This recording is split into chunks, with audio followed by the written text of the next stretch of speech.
Okay, let's pick up on that and expand on the ongoing economic crisis plaguing the UK. For that, we are joined by WIliam Lee. He is the chief economist at the Milken Institute. As always, William, a pleasure to see you. A lot to talk about. Yeah. Let's get right to it. Now, you heard them talk about the fact they need to restore confidence and economic stability, but a lot of this was self-inflicted. So what will the latest budget plan be?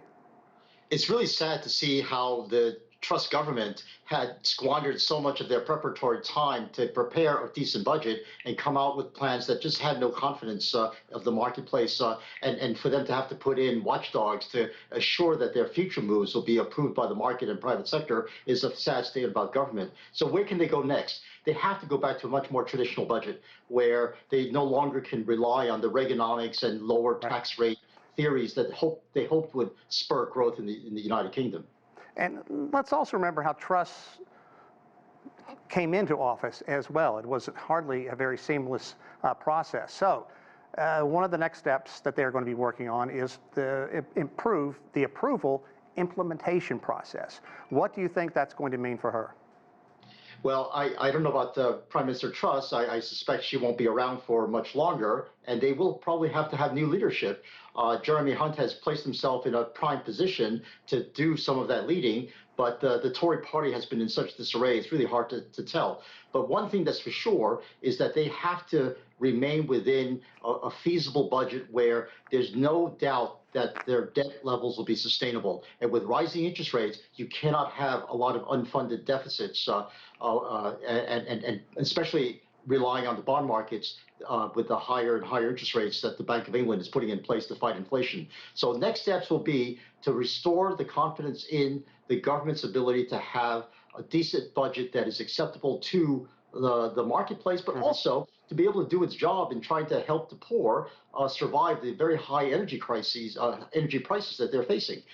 So they're going to have a very targeted program of support that doesn't bust the budget. And let's not lose sight of this. The fact that so much of the tax cuts, if you will, were really on those who need the money most, willing to help out those at the very top, the 1%, so to speak. So let's talk about this move. Is it enough to save Truss's job? You talked about it. She's been in such a short period of time, but really, do you think she's vulnerable right now? Vulnerable is not the word. I would say, what on earth is there that could save her position? The entire platform on which she ran, on which she was going to take over from Boris Johnson, has been taken away. So what else does she have? I think the Tory party, the fact that they can't come up with an obvious replacement for Truss shows that the Tory party is in such disarray that they may have to rely on a figurehead like Truss and use Jeremy Hunt as the CEO or the COO to actually put in place the nuts and bolts of what the budget is going to have to do. Wow, that doesn't sound very good. And let's get away from politics for just a second. Let's talk about how the markets are reacting, how the business community is reacting, especially in the UK. I mean, Brexit was such a mess, and now they're dealing with all of this. Where do they go from here?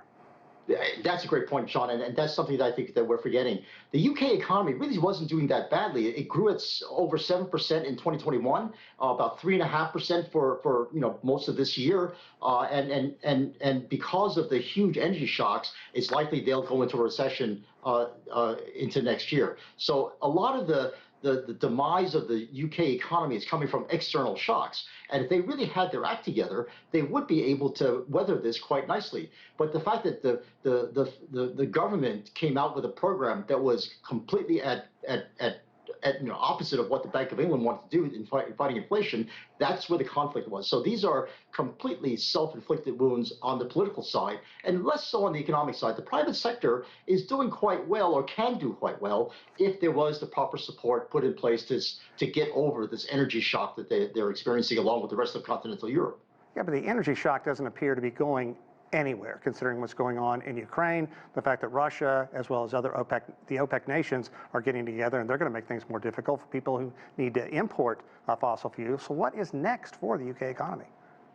If the UK can try to increase its imports of alternatives to the Russian gas, and liquefied natural gas is the one solution that they've been relying on, and they need to rely on more, and alternative energy sources like maybe nuclear.